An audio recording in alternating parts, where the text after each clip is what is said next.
to the next lecture, and you know what I am going to do. I am going to solve numericals based on law of conservation of momentum, angular momentum. काफी important numerical है, आप इसको बहुत अच्छे से practice करो. जो भी न्यूमेरिकल मैं आपके साथ डिस्कस कर रहा हूं बहुत अच्छे से प्रैक्टिस करो, प्लस जो मैंने डिस्क्रिप्शन में दिया है उसे भी बहुत अच्छे से सॉल्व करो, because this is going to be a best numerical from this chapter. जो आते ही है बहुत इंपॉर्टेंट है. ठीक है, law of conservation of angular momentum. To begin with will start with the textbook numerical. तो एक टेक्स्ट बुक में सम दिया हुआ है, उसको हम पहले डिस्कस करते हैं. एक पॉटर व्हील है, ठीक है, जिसमें मटका बनता है, पॉटर व्हील, और उस पॉटर व्हील घूम रहा है, ओके, रोटेट हो रहा है 100 आरपीएम पे. मैंने लिखा है यहाँ पे frequency of Potter wheel is 100 RPM. Okay, अभी ये पॉटर व्हील की फ्रीक्वेंसी हो गई, और वो डिस्क की तरह कंसीडर करो, उस पॉटर व्हील को डिस्क की तरह कंसीडर करो, ऐसे बोला है. एंड उसका मास दिया है 10 kg, रेडियस दिया है 0.4. ओके, तो ये दोनों इंफॉर्मेशन, ये डिस्क, ये व्हील के बारे में दिया हुआ है, घूम रहा है. अभी सडनली क्या हो गया, उसके ऊपर एक क्ले गिर गया. ओके, एक बोलते हैं ना, एक बंच ऑफ ऐसा क्ले का गिरा उसके ऊपर पॉटर व्हील पे, और कौन से डिस्टेंस पे गिरा, x डिस्टेंस पे गिरा, और उसका मास 1.6 kg. उसने बोला कि इसको एक एज अ पार्टिकल ट्रीट करो. ओके, इसको एज अ पार्टिकल ट्रीट करो. अभी क्या हो गया, क्ले गिरने से फ्रीक्वेंसी 80 आरपीएम बन गई. कितनी बन गई, 80 आरपीएम. हमें फाइंड करना है x. ओके, कि कौन से डिस्टेंस पे वो क्ले गिरा जिससे फ्रीक्वेंसी 100 आरपीएम से 80 आरपीएम हो गई. तो बहुत सिंपल है, law of conservation of angular momentum, no external torque is acting, तो एंगुलर मोमेंटम इज कंजर्व. यही हमने पिछले लेक्चर में पढ़ा कि कोई एक्सटर्नल टॉर्क अगर नहीं लग रहा है तो एंगुलर मोमेंटम हमेशा कंजर्व होगा. ठीक है, तो कंजर्व होगा मतलब क्या होने वाला है, सिंपल वे में हम लिख सकते हैं कि I1 omega 1 is equal to I2 omega 2. This is what going to happen कि angular momentum is conserve. What is I1 omega 1, initial angular momentum, I2 omega 2 final angular momentum, वो conserve होगा. तो स्टार्ट करते हैं solve करने को. बहुत simple है. इनिशियली सिर्फ वो पॉटर व्हील घूम रहा था, इनिशियली सिर्फ वो डिस्क घूम रही थी. ओके, तो उसका इनर्शिया है mr²/2, बराबर कि नहीं. ये अपना फॉर्मूला है इनर्शिया का. मास उसने दिया हुआ 10, r² is 0.4 the whole square upon 2. इसको हम लिख सकते हैं 10 इंटू 0.0 10 इंटू 16 अपॉन 2. तो 2 1 जा 2 0.8 जा 0.08 जा, वेरी सॉरी, 0.08 जा. ओके, तो इसका आंसर आएगा 0.8 kg मीटर स्क्वायर. ये पहला इनर्शिया, सिर्फ डिस्क घूम रही थी, बराबर. और तभी उसने बोला कि फ्रीक्वेंसी है 2πf1. मैं वैल्यू यहां पे सब्स्टिट्यूट करके फिर सॉल्व करूंगा, क्योंकि 2π वगैरह कैंसिल हो जाएगा, तो यहां पे सॉल्व करने का जरूरत नहीं है. फिर उस पे क्ले गिर गया, तो बाद में इनर्शिया क्या हो गया, inertia of disc plus inertia of clay. Disc का इनर्शिया तो वही रहेगा, उसमें तो कोई चेंजेस नहीं है, तो ये आंसर 0.8 रहने वाला है. प्लस इनर्शिया का जनरल फॉर्मूला है मास इनटू डिस्टेंस स्क्वायर, तो ये बन जाएगा 0.8 प्लस मास कितना है 1.6 x². हमें ये x फाइंड करना है. और अभी फ्रीक्वेंसी कितनी हो गई 2πf2. तो वैल्यू सब्स्टिट्यूट कर दे. I1 का value 0.8 into 2πf1 plus is equal to, sorry, ये कितना है 0.8 plus 1.6 the x² into omega 2 क्या है 2πf2. अभी आपको इसको सॉल्व करना है इजीली. 2π कैंसिल हो जाएगा. What I will do, I will write f1 upon f2. f2 को इधर लेके आओ, तो ये हो जाएगा 0.8 इंटू f1 अपॉन f2. देखो कैलकुलेशन थोड़ा इजी कर रहा हूं.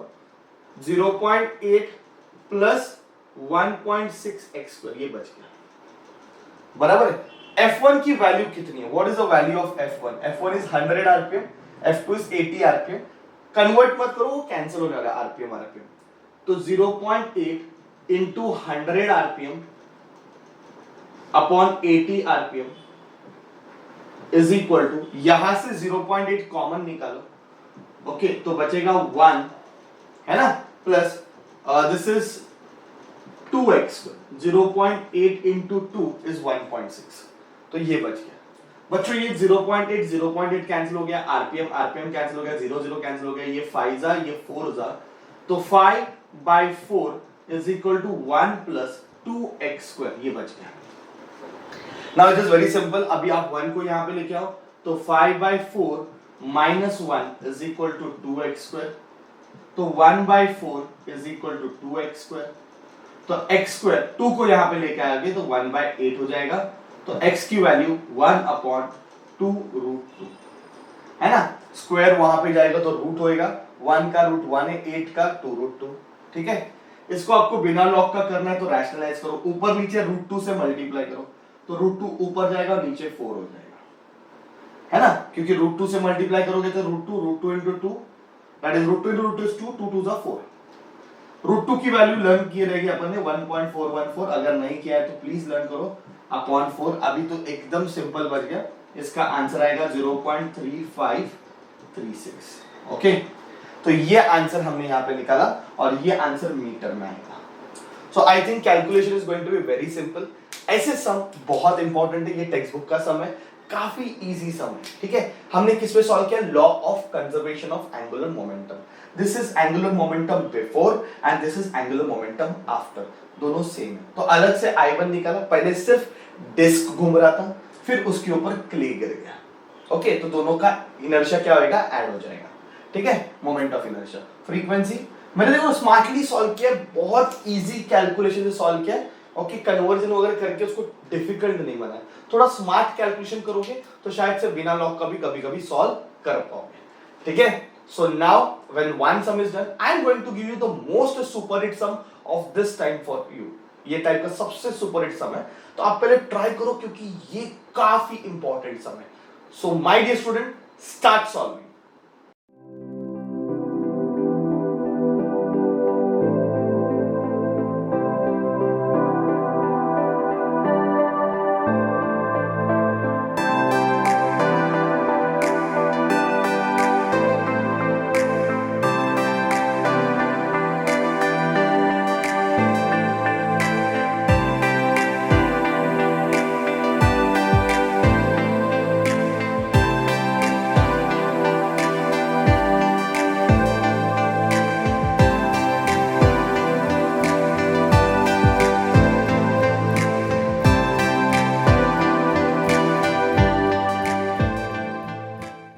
आई होप आपने ये सम सॉल्व किया रहेगा। सो बहुत इजी सम है बच्चों, बहुत बहुत बहुत बहुत बहुत इजी सम है, ठीक है। एक वैलिड आंसर है, सुपर हिट क्वेश्चन है, इसके क्वेश्चंस एग्जाम में आते हैं, तो एक वैलिड आंसर है और वो रोटेशन कर रही है, उसका ओमेगा का वैल्यू है 2.5 पाई, बराबर है।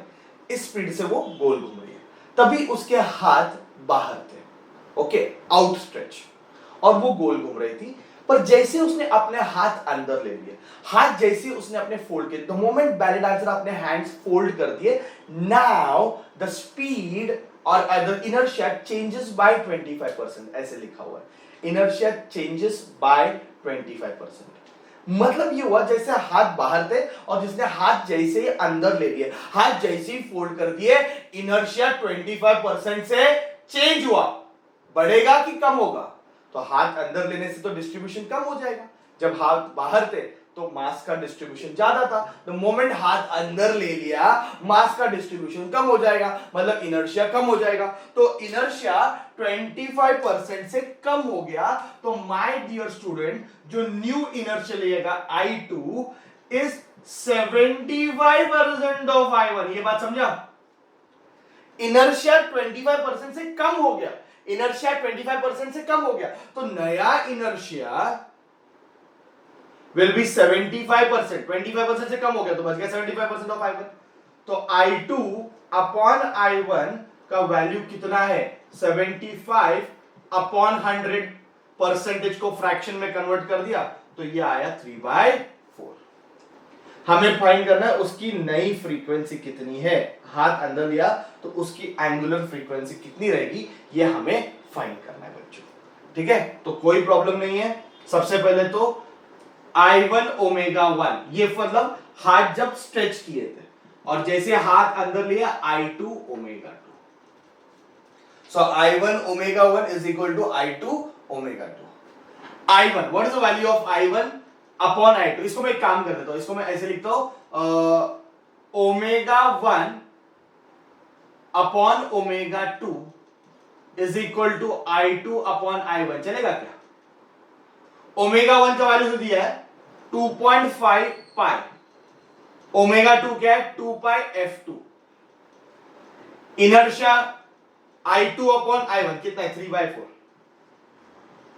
अपने को ये f2 फाइंड करना है बच्चों। पहले तो पाई पाई कैंसिल कर दो एंड क्रॉस मल्टीप्लाई कर दो ना, 2f2 आई मल्टीप्लाई हियर, तो ये हो जाएगा 6f2। मानते हो? 2f2 I multiply here, it will become 6f2 is equal to 4 into 2.5 is 10। तो f2 का वैल्यू कितना आएगा 10/6, गारंटेडली हर्ट्ज, क्योंकि ये आरपीएस है, रेडिएशन पर सेकेंड इसका यूनिट। चेक करो चाहिए तो इसका यूनिट रेडिएशन पर सेकेंड, तो RPS that is hertz answer आएगा। अगर आप मतलब ये 1 सेकेंड की फ्रीक्वेंसी है, मल्टीप्लाई बाय 60 करोगे, 6 1 जा 6 10 जा, तो इसका आंसर आएगा बच्चों 100 आरपीएम। खत्म, 2 मार्क का सम है, बहुत इजी। इनिशियल क्या है I1 ओमेगा 1 और बाद में क्या है I2 ओमेगा 2। कंपेयर करो, आंसर आ जाएगा। आई होप ये ऐसे सम्स आपको सॉल्व करने को आने चाहिए। ओके, इजीली सॉल्व किया, कोई ज्यादा स्ट्रेस नहीं, बहुत सिस्टमैटिकली आ गया। Don't worry about, so you can solve it very easily my dear student, you can solve it very easily. ठीक है, तो चलो अभी मैं जो डिस्क्रिप्शन में दिया वो वाले सम्स करो। ये 2 सुपर हिट क्वेश्चन मैंने सॉल्व किए, बहुत इंपॉर्टेंट है। सेम वे आप डिस्क्रिप्शन वाले सम भी अच्छे से सॉल्व करना। ठीक है, तो स्टार्ट करो and thank you very much.